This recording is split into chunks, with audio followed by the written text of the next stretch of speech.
Today, Taylor High School is expected to open its new career and technical education wing thanks to a $1 million donation from Samsung.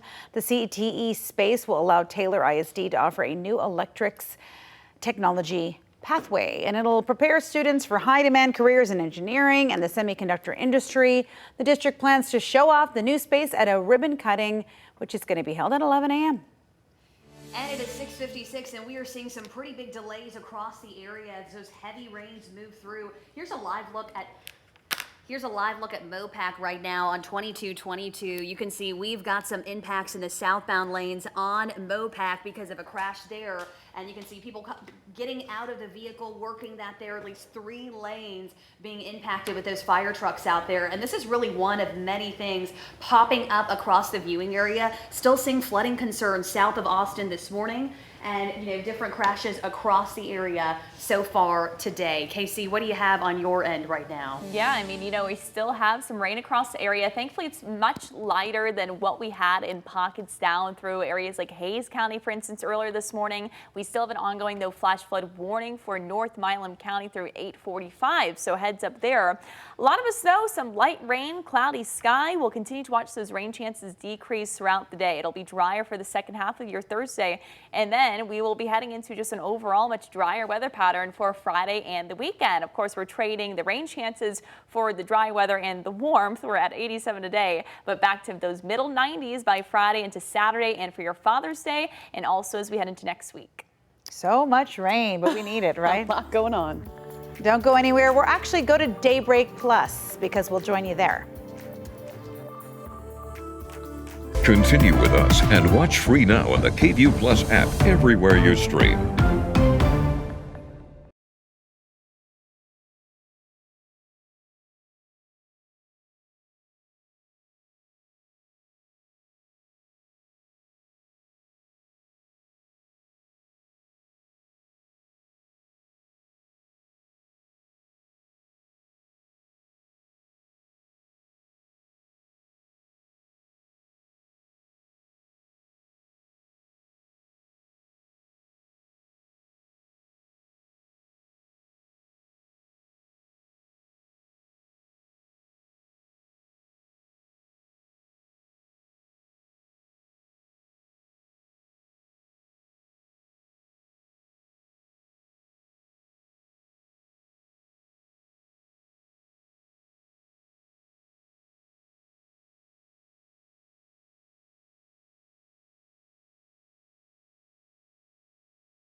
Good morning. Thanks for joining us here on KVUE Plus, streaming free on your TV. I'm Yvonne Nava. And I'm Hannah Rucker. We have been off to a busy start really across central Texas this morning with these storms moving through.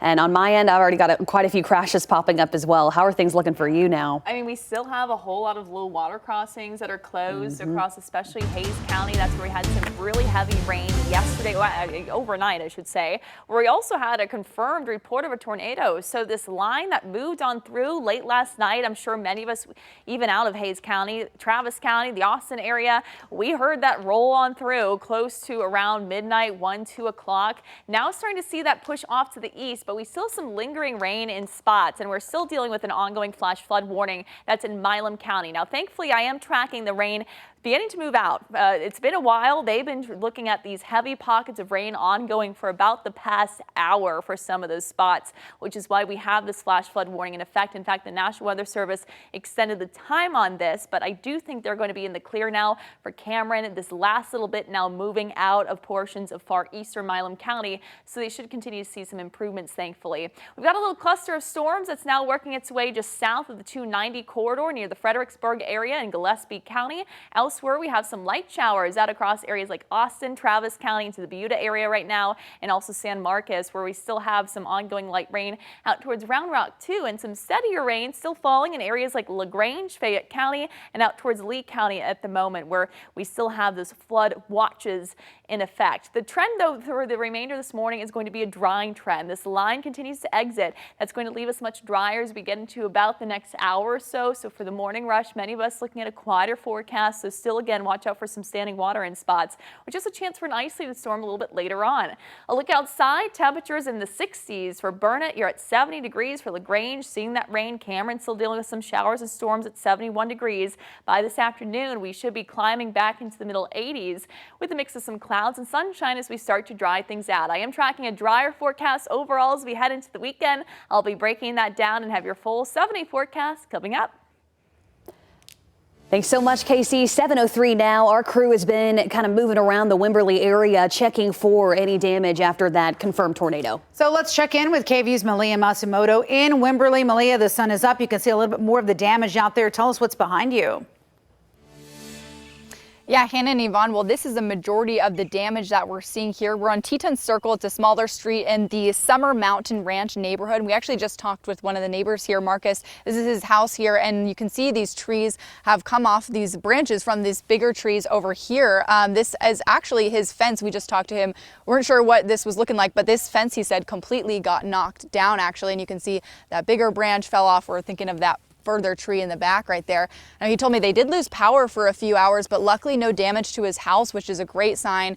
I know that's been a frustrating thing for a lot of neighbors out here this morning, but he did say some of his neighbors told him that they did have sheds that got blown away and a chicken coop as well. So there's still a lot more that damage that people are, figuring out in those early morning hours. They're starting to see more. He just came out for the first time to kind of see what his yard looked like out here. So this is what we're seeing, these downed trees. We saw a lot of downed trash cans in this neighborhood too, a lot in the road. So that's what it's looking like out here, but we're also, that lightning has still been continuing throughout the morning, and still the outages in Hays County. The latest update at around 6:15, they were saying there were 1,700 homes and businesses without power in Hays County. There were a lot near San Marcos that were actually down because of lightning, but those have since been restored, so that is a good sign too. But again, yeah, it's just a lot of these branches. This is, again, the majority of the damage we've seen throughout the whole neighborhood, excuse me. So this is just these downed trees that we're seeing here. I'll send it back to y'all on the station. Thank you so very much, Malia. Great job there, really showing us that damage. And as she kind of showed us there, a lot of the flooding issues are on those county roads and those farm to market roads throughout San Marcos in the Wimberley area. We are on the move here right now. I still wanted to give you a text talk currently is zooming in on this incident on Mopac southbound at 2222. We've got 2 different fire trucks out here working a crash, and it's kind of blocking in that entry ramp there and the 2 right lanes. So once again, this is all southbound traffic travel. If you're maybe coming in from North Austin today and heading out towards the downtown area, really slowing things down on Mopac and kind of seeing two patches of slowdown. So we've got a slowdown through North Shoal Creek and the southbound lanes there. And then we've got kind of a separate incident going on near that Enfield area. So overall, really starting to see those delays southbound on Mopac so far this morning. Kind of one of several things popping up. We definitely have some slowdowns as well coming in on I-35. And anytime we get these heavy rains, it just kind of really slows everything down in general. I also do want to talk about those low water crossings. There's at least 15 confirmed that are closed today, stretching from Wimberley, San Marcos, Lockhart, Luling. So kind of all feeling this. And our sister station in San Antonio has been posting some videos too of some travel issues if you are heading south this morning towards that San Antonio area. And you can see one of several crashes popping up across the Austin Metro today. So just kind of a lot to keep in mind if you are traveling out towards Milam County. That is the main concern right now.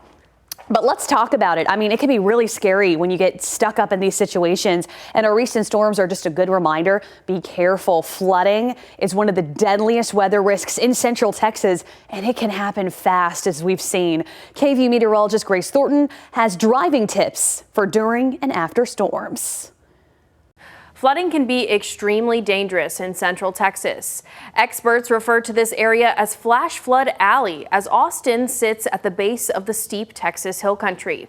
Here are some tips to remember if you find yourself impacted by flooding. First, before the flood, think about flood-prone areas in your community and how you would navigate them if roads and bridges have to close down. During the flood, seek higher ground. Never drive or walk through floodwaters. 6 inches of water will sweep a person off their feet. 1 foot of water can carry away a vehicle.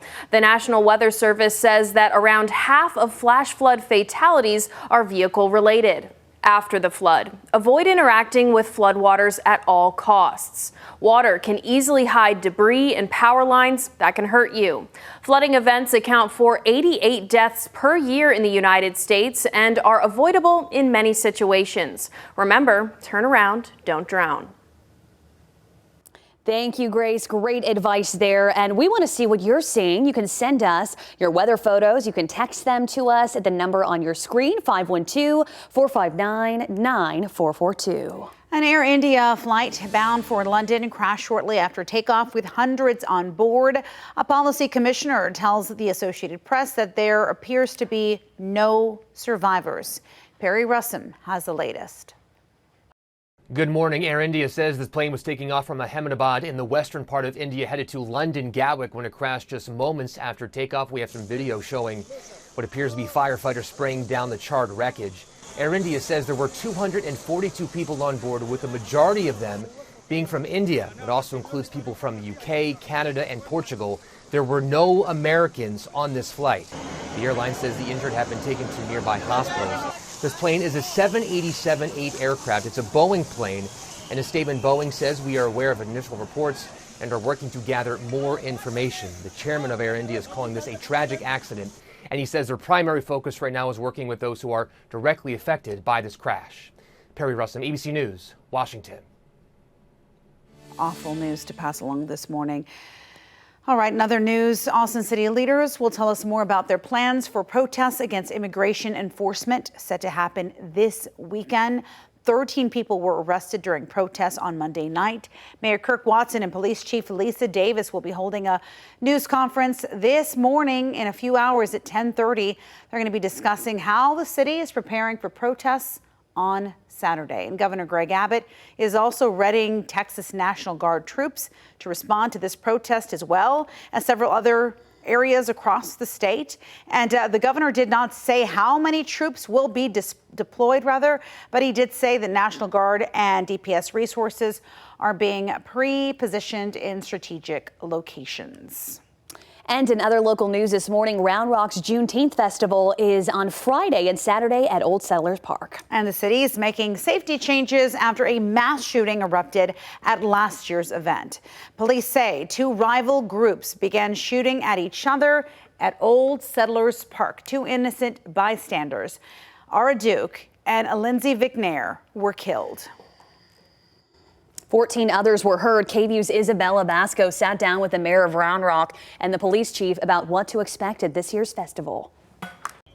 Round Rock Police Chief Alan Banks wants to make it clear the deadly shooting at the Juneteenth celebration was not an attack on the event. Instead, it was an attack against two groups of people, which caused this tragedy. 17 years we've gone without a problem with this event. So the city is hosting this year's Juneteenth festival this Friday and Saturday, with Mayor Craig Morgan focused on moving forward with respect to the lives lost. I just think it's important in the healing process to continue to have these events. According to the city, security protocol at every public event is tweaked, ranging from the number of officers that serve to changing the layout of the operations. Our officers will be amongst the crowd this year. We're going to be out and about. We're going to be very visible. This year's event will take place in a different area of Old Settlers Park and will be smaller in size due to some construction of voter-approved bond projects. The city will also have crowd monitoring devices like skywatch towers, drone surveillance, and on-site medical response teams. The mayor says metal detectors will not be there since there will be multiple entry points. Chief Banks and Mayor Morgan want to make it clear they can't control the evil. But what we can do is be a force out there. Before the event kicks off, Mayor Morgan says they will honor the two women killed, Ara Duke and Lindsay Vicknier, along with other victims who were hurt. Reporting in Round Rock, Isabella Basco for KVUE News. Well, so far, police have arrested 7 people in connection to last year's Juneteenth shooting. The suspects range from 17 to 20 years old.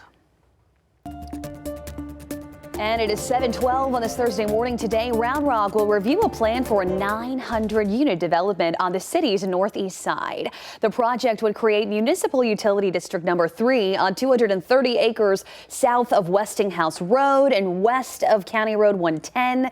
The land would be annexed and rezoned for single-family homes similar to nearby Salerno. It also includes a new section of Kenny Ford Boulevard, which they just finally wrapped up that last bit to connect University Boulevard with Georgetown Southwestern Boulevard. Well, Austin leaders say they're working to make housing more affordable, but unhoused and low-income residents say options are just too limited. Yesterday, nonprofit Vocal Texas held a town hall where people facing housing barriers spoke out. And the group says income requirements, criminal records, and evictions block many from getting housing. Mayor Pro Tem Vanessa Fuentes, who attended, promises to prioritize affordable housing in next year's bond election. But she admitted there are not enough options right now. I know I, for one, am going to be looking for an increase in the amount of affordable unit requirements that we have on developers because the need that we have in Austin is so great. Well, city leaders say on July 12th, the city manager will unveil the base budget proposal. Austinites can weigh in through a survey on what they think the city should focus on. And today, Taylor High School is expected to open its new career and technical education wing thanks to a $1 million donation from Samsung. The CTE space will allow Taylor ISD to offer a new electric technology pathway. It'll prepare students for high-demand careers in engineering and the semiconductor industry. The district plans to show off the new space at a ribbon cutting held at 11 a.m.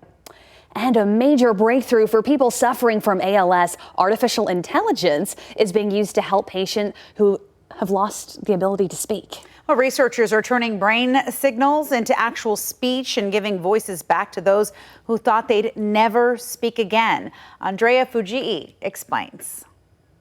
This morning, a breakthrough for people who've lost their ability to speak due to ALS or a stroke. Researchers at UC Davis have found that artificial intelligence can turn a patient's speech-related brain signals into an audible voice. This is really very good.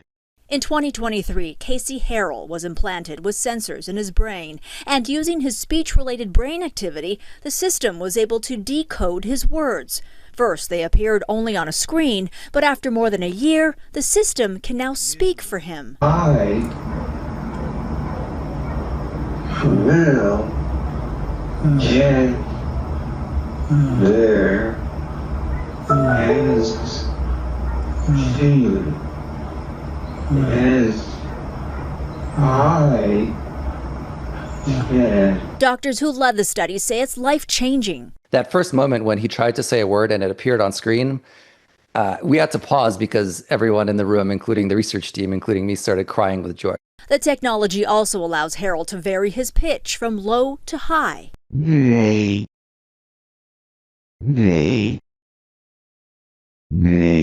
Doctors say this is just the beginning of their study. They plan to enroll more people and work to give patients back their voice. There's a lot more work to be done, but it's very gratifying to know that you're helping this person and making this new technology possible.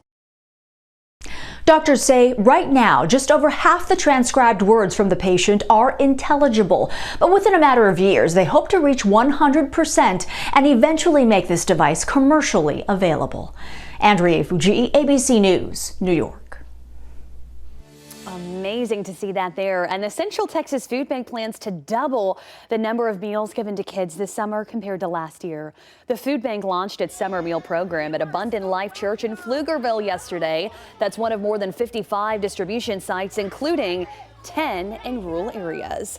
The food bank's kitchen makes the meals, which follow federal nutrition guidelines. Anyone 18 and under can get one. The need is on the rise. Last year we were serving about 530,000 individuals, and this year we're seeing over 610,000. We went from serving 1 in 5 children to 1 in 4. So now 25% of our 21 county is food insecure. The program runs through August 8th. To learn where to get free food, check out this story on KVUE.com. Scotty Scheffler is hoping to add a win to another golf major this weekend. The former Longhorn and #1 golfer in the world enters the U.S. Open as the favorite. He has won 3 of the last 4 tournaments, including the Masters back in April. Scheffler is scheduled to begin his first round 12:30 this afternoon. Sorry, I went to go heat up my food. I know, I'm hungry too. I need some Cheez-Its, I think. What do y'all? I'm like, I'm sorry. Let's just keep talking, but I need to eat What'd you get? Is that an acai bowl? Yes, I have like low blood sugar, people. I'm not even gonna hide it. Wait, is it pre-packed though, or did you make it? Oh, it's pre-packed from Costco. Okay, because good. Yeah, it's pretty good. It's kind of scary, but it looks good too. No, I'm kidding. Yeah. Wait, why is it soupy like that? Are you going to mush it together? Because I have to mix it. Oh, but okay. yeah, I mean, I'm sure you're eating something. I mean, aren't you? Don't you get to go eat and stuff? Not me daydreaming about Cheez-Its. Y'all. She really wants Cheez-Its so badly. We eat breakfast, and then you got your sad little yogurt cup. No, I'm kidding. Just kidding. She does it every day, though. You're so good about the yogurt. I can only walk so fast. Yes, you got to get your protein in. We're hungry, growing girls, okay? All right, are we still going, or can we go over to the cut-in in a minute? All right, thank you so much. All right. We're going to go to a cut-in, and we'll be back. I'm literally going to go.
Good Thursday morning, Central Texas. Sure hope everyone's staying safe out there. It's been a pretty eventful morning really across our area. Let's take a live look at Mopac right now. We have two separate crashes. This is at 2222 and they're right on top of each other. So kind of this domino effect. And we are at a standstill right now. If maybe you're coming in from North Austin heading towards that downtown area, we've got two fire trucks pulled off on the side here and everything's just really clogged up as they're trying to, it's kind of blocking that entry point there. All southbound travel on Mopac right now and kind of stretching from North Shoal Creek and even kind of feeling it all the way down towards Enfield. We had something there earlier. So here's our trouble issue right now, all southbound kind of near Burnett there. So heads up for you there. Also still seeing delays coming in from South Austin and those early morning rains. We've got at least 15 low water crossings stretching from Wimberley, San Marcos, Lockhart. What's the latest on your end, Casey, with this storm travel? Yeah, thankfully we're drying things out. A lot of us are. We still have some showers lingering out across Milam County, where we still have that flash flood warning in effect for areas like Cameron. But man, the rain has significantly lightened up there. So some good news. We still have this cluster of storms that's working its way out across southern Gillespie County and out across the Austin metro area. Other than a couple sprinkles, for the most part, we're pretty quiet with the steady rain out towards parts of the coastal plains. So we're heading into a drying trend today. Temperatures are going to be warming back into the upper 80s. We keep it below average. The cloud cover eventually breaking apart and revealing a partly sunny sky just before sunset. A quiet night tonight, tomorrow featuring just a chance for an isolated storm, but overall the weekend ahead, Father's Day weekend, will be much quieter. Those rain chances are going to be lower. I do still think, yes, we will have some showers and storms, so keep your eye to the sky for those outdoor Father's Day plans. Next week looking hotter and drier with those high temperatures that'll be climbing back to around 96 degrees for Tuesday and Wednesday.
Welcome back to Daybreak Plus on KVUE Plus, streaming free on your TV. I'm Yvonne Nava. And I'm Hannah Rucker. It is 7:28. Hope everyone is staying so very safe out there and hope you guys are enjoying your breakfast. Yes. And wanted to give you just a hard-hitting update here. I was able to get a little cheese tray from the little store we have Nice. here. By the way, just like fun fact, acai turns your teeth kind of purple. So I know it looks like I brushed with charcoal. Oh, it looks kind of good zoom though, in. but yeah, do you have anything lodged in there? No, I'm kidding. I'm just like, I went and I brushed and I'm like, I need to brush again. It really stains your teeth. So at least yogurt does Oh, yeah, that. she's got her yogurt cup. This is my, as Hannah refers to it, as the sad little yogurt. Oh, she's a good little yogurt girl. It's got blueberries with it, though, so it's yogurt and blueberries. Thank you. A very healthy breakfast. Yeah. I wonder what a warm breakfast would be like. Right? I mean, wouldn't that be a treat? If you have a warm breakfast and it looks really nice, will you send us a picture? We just want to live vicariously through you. Anything I can like stick in my purse or whatever as we're chained here. Something warm and cozy just sounds so nice. Doesn't it? Hot,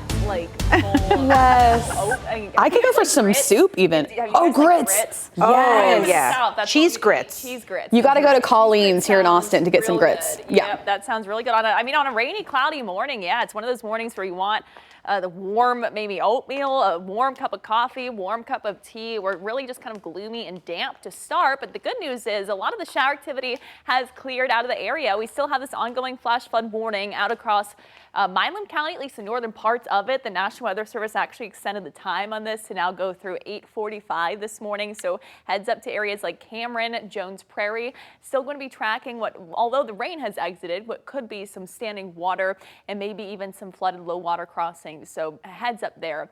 Elsewhere, we still have this lingering shower that's now pushing south into South Gillespie County, just south of that 290 corridor. So thankfully they're drying things up if you're maybe heading eastbound along that for the morning commute. We've got a couple showers that have been trying to get going again in redevelopment out across parts of Williamson County near the Round Rock area and just off to the east of that. Leander right now seeing a quick little passing downpour. Marble Falls also seeing some quick passing showers out towards areas like the coastal plains, some light steady rain. Giddings out towards LaGrange, so downtown Austin fairly dry at the moment, though a couple sprinkles there. Flood watch still in effect through 7 p.m. While the worst of the rain is done, again, we'll still have to monitor for some standing water, and we still could see an isolated shower storm later on today. But overall, that rain chance likely dropping off to about a 20% later on. A drier afternoon. Father's Day weekend forecast is ahead. I'm going to show you how we'll be warming things up for the weekend coming up. Thanks so much. This year's flying by. I cannot believe it's already Father's Day. Craziness. Okay. It's 7:31, y'all. Mopac has just been a mess. So it looks like we're down to one crash, which is a whole lot better than two on top of each other, but still makes it pretty hard to get around. The good news is this vehicle here kind of cleared out, so you can kind of still, everyone's getting on that entry ramp on Mopac. And this is once again southbound at 2222. But you can see we do still have one fire truck kind of pulled off to the side here. Really doesn't take much to clog things up there in those southbound lanes. Once again, if maybe you're coming in from North Austin heading towards the downtown area today, just really starting to see those slowdowns through North Shoal Creek, and then it clears up by Camp Mabry, which is better than earlier when the whole thing was lit up red. So aside from that, we do have a new incident just not too far from 71 here and not too far from that Briarcliff area. And this is on Palefield Ranch Road, causing some slowdowns there. 71 looks good though, and seeing slowdowns in the northbound lanes coming in from Bluff Springs. Also, just a reminder, a handful of low water crossings still being closed today because of some early morning rains.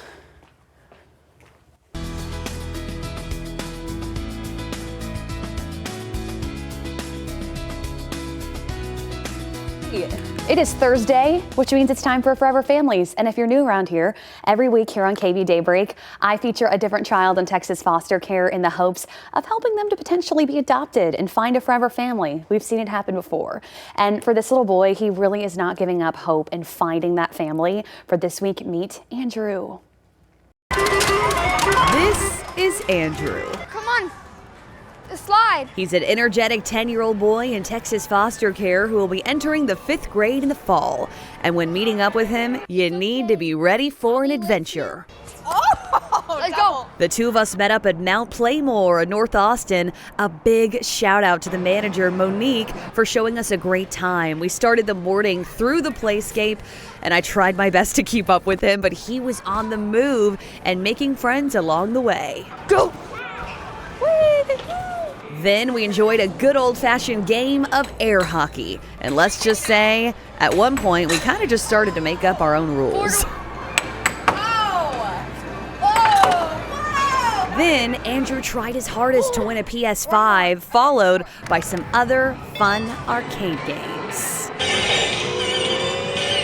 Andrew told me he's eager to find a kind and caring mother and father, plus Any forever family is fine as long as it has a dog and video games. And I would love to have some siblings. I've never had a sibling before. I'm an only child. Honestly, I just hope I get adopted. we ended the morning with some treats at the cafe. Andrew enjoyed some chips and queso and a blue icy. Oh, so who does this? The bird. Little sweetie. We ended the day with cheese. That's always good, right? And, you know, he is a big foodie. He likes to stay moving, as you saw. I was huffing and puffing, running through those little things. And, you know, he would love to find a forever family before he finishes elementary school. To learn about adopting Andrew, you can look for this story on KVUE.com/foreverfamilies.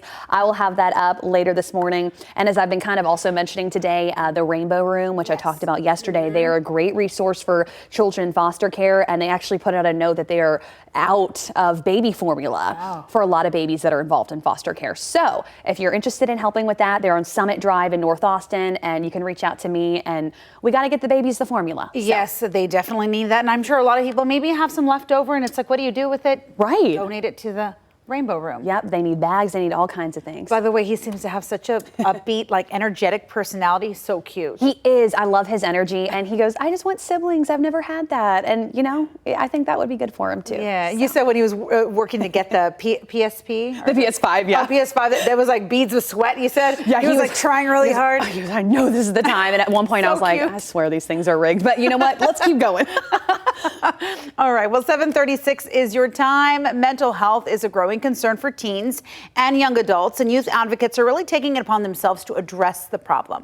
And a teen right here in Austin is among those being recognized for their work, which is amazing. ABC's Michelle Franzen explains how students are really making a difference.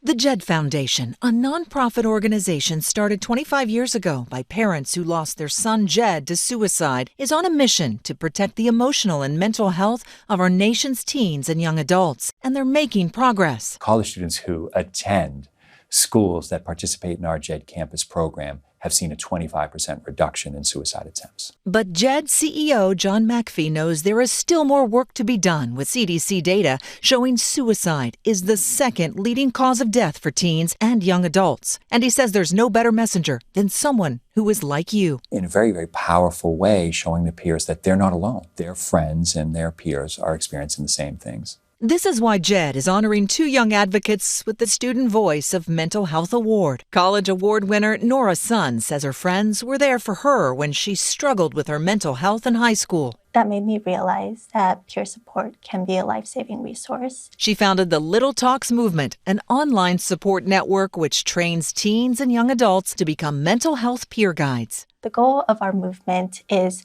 to help youth identify someone that they can reach out to prior to that moment of crisis. Sun is also the CEO of the nonprofit Mercury.World, which translates mental health resources into 31 different languages. It's really gratifying to hear people say that our work helped them express themselves in their native language for the very first time. High school award recipient Rohan Satija also struggled with his mental health growing up. He immigrated from Auckland, New Zealand to Austin, Texas in 5th grade and says he was bullied due to his accent and cultural differences. He turned to books with stories that featured characters similar to himself. When they won in their stories, I felt like I could win in my own story. When he learned about the prevalence of book deserts in Texas, he and his younger sister founded the Let's Learn Foundation. We've donated over 60,000 books to over 13,000 students from under-resourced schools. In 2023, Satija founded the Vibrant Voices Project. I run monologue writing workshops for youth in juvenile detention, helping them convert their mental health struggles into powerful monologues that they can perform for each other. Both Satija and Sun plan to go into careers where they will continue their advocacy for mental health.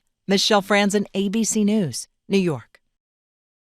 I'm glad to see that they're doing okay. But, you know, sometimes when I feel like not everybody, but I'm saying some people, when they don't understand something, they're just really ignorant and they make fun of them or they just like, you know what I mean? They bully them, and there's no need for that. It's like, let's just embrace everybody's diversity, everybody's differences. That's what makes us exciting. And the thing about bullying too is it's like you don't realize the internal turmoil that somebody maybe is already feeling, a young person. And you know, he said, I was new to the area, and you know, it just starts from there, and it can just work, and it can get so much worse. And there's so many young people right now, I see it all the time, who are quietly just suffering so much. And I think especially like with the kind of coming about of social media, it almost makes things worse because kids are so now, I mean, it's such a way of life now with the Instagram and the TikTok, and it's so easy to kind of get sucked into that. And I feel like it almost makes things lonelier because you're kind of in this like world where people are interacting but not really interacting. And I think it's almost like a replacement, or people think it could be a replacement towards interaction, but it makes you feel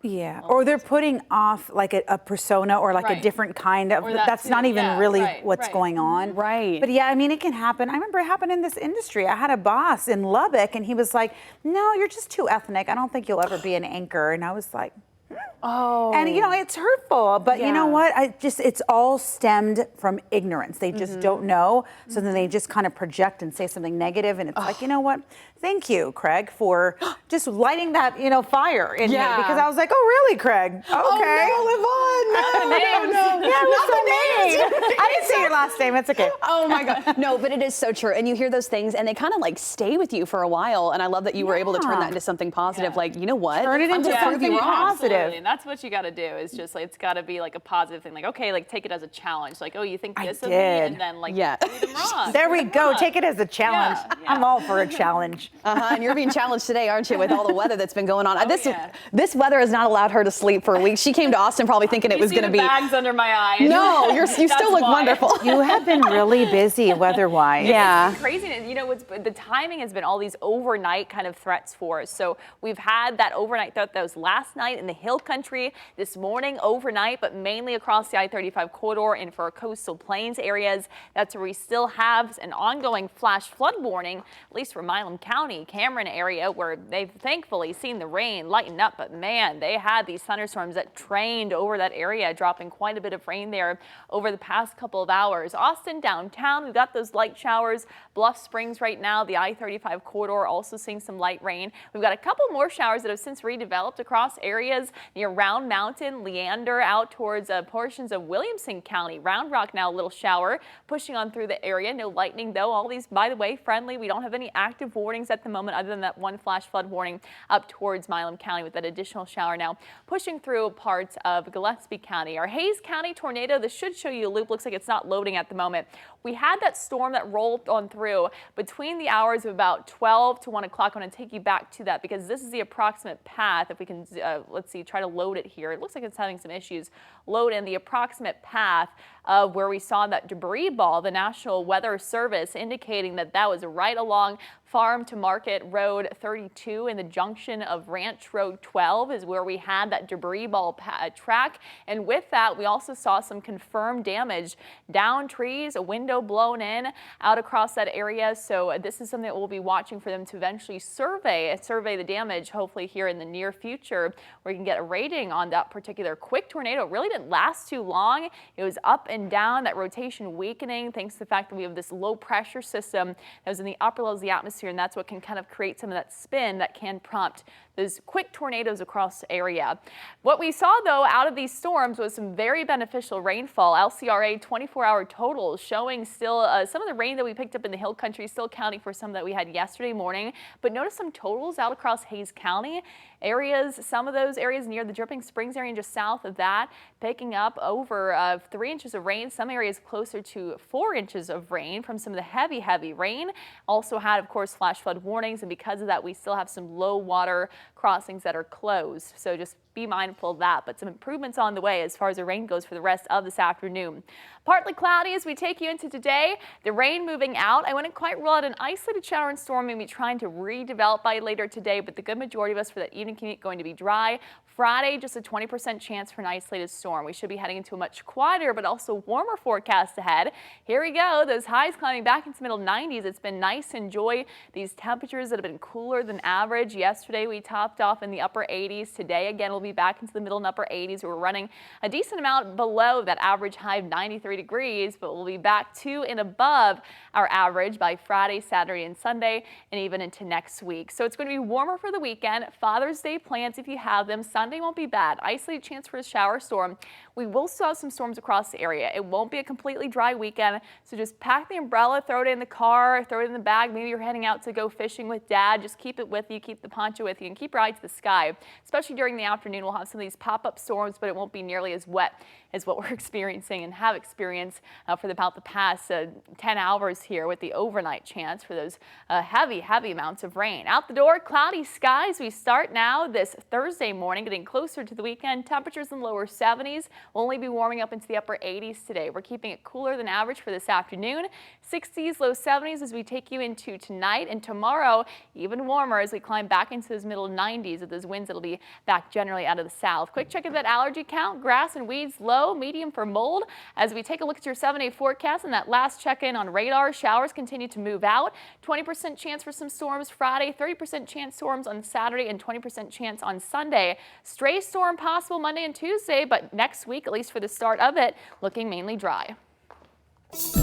Whoa, another stormy couple days ahead of us. It is 7:45, and let's go ahead and take a live look. I am very thrilled to tell you everything's cleared on Mopac. So we had, well, it's looking a lot better, I should say. So we had two different crashes, of course, here at 2222. We are moving and grooving again. And it was kind of those two crashes on top of each other. It was a hot mess out there, looking a lot better if you were coming in from North Shoal Creek. And you were kind of seeing that stop and go right down this way, heading towards Camp Mabry. So those crashes have cleared. We love to see that.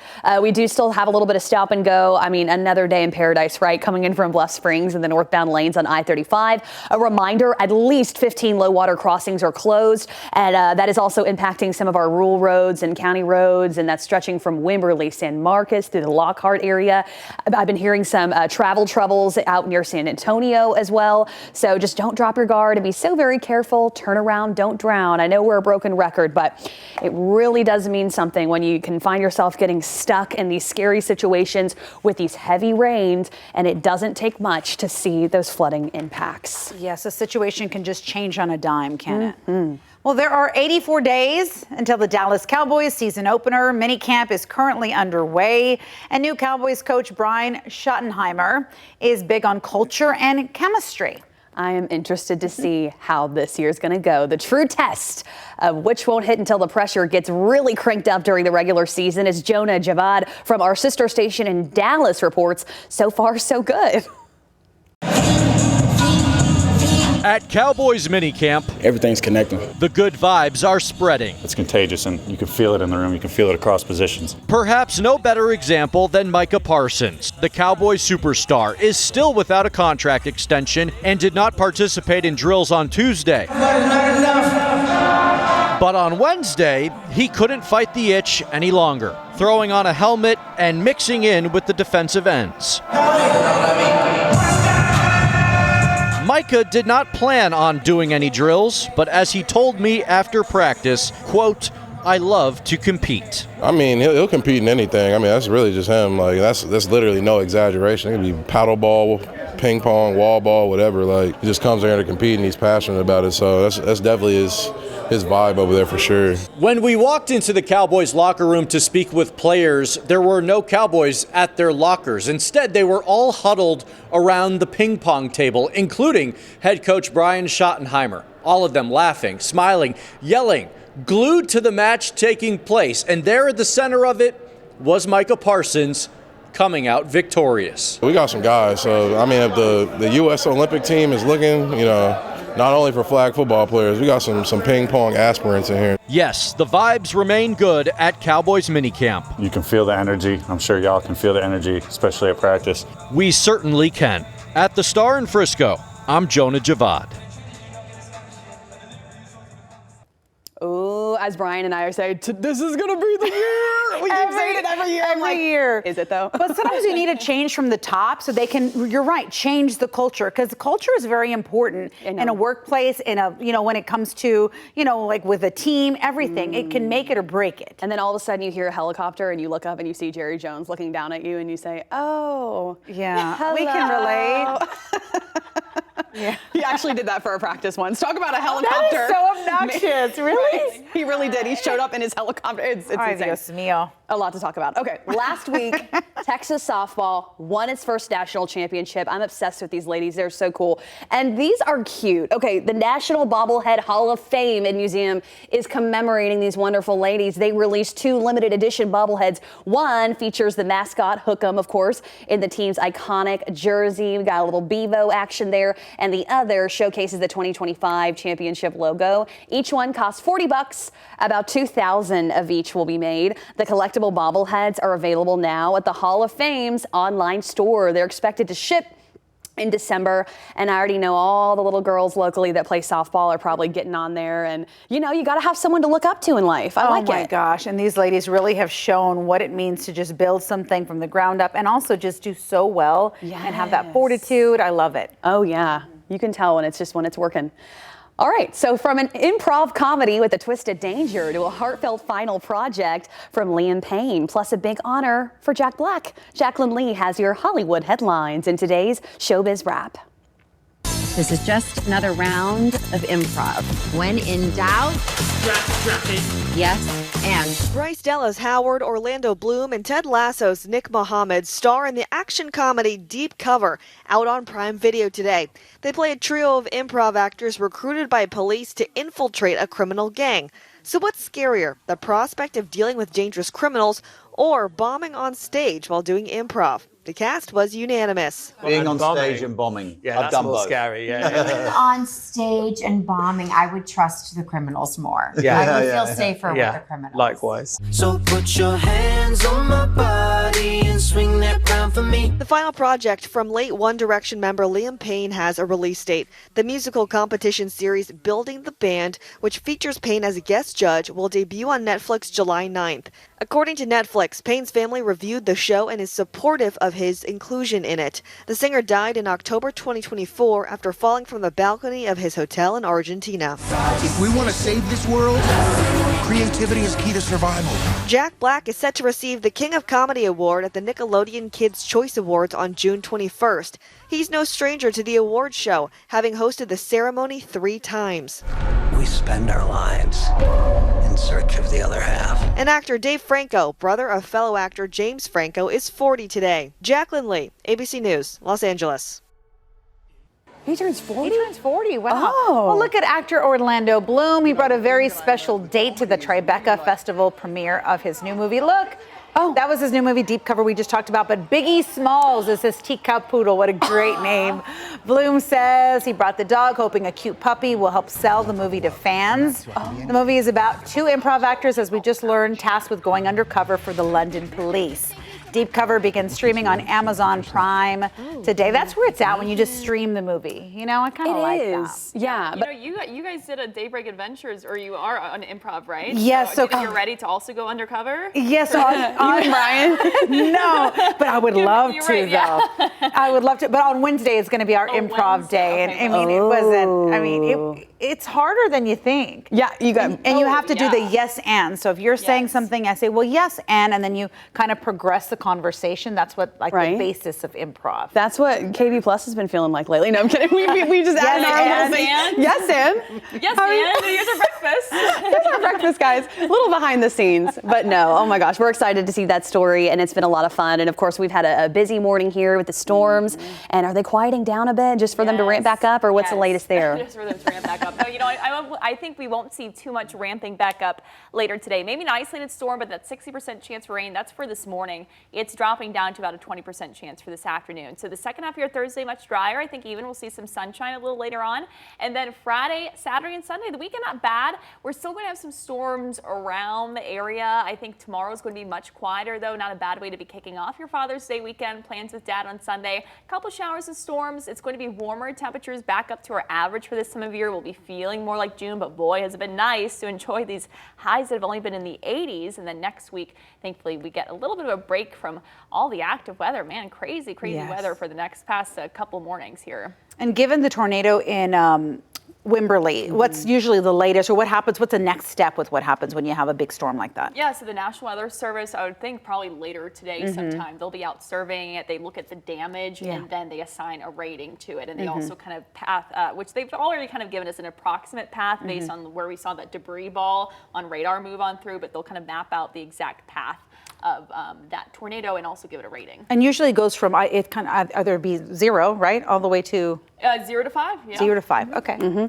My mom texted from Cedar Park. She said it's coming down, but she got her dog walk in just in time, thanks to your forecast. So, of course, thank you so much for watching us here on Daybreak Plus. Join us tomorrow on KVUE Daybreak from 4:30 to 7. And then Daybreak continues on Daybreak Plus from 7 to 8 a.m. every weekday. Have a great day.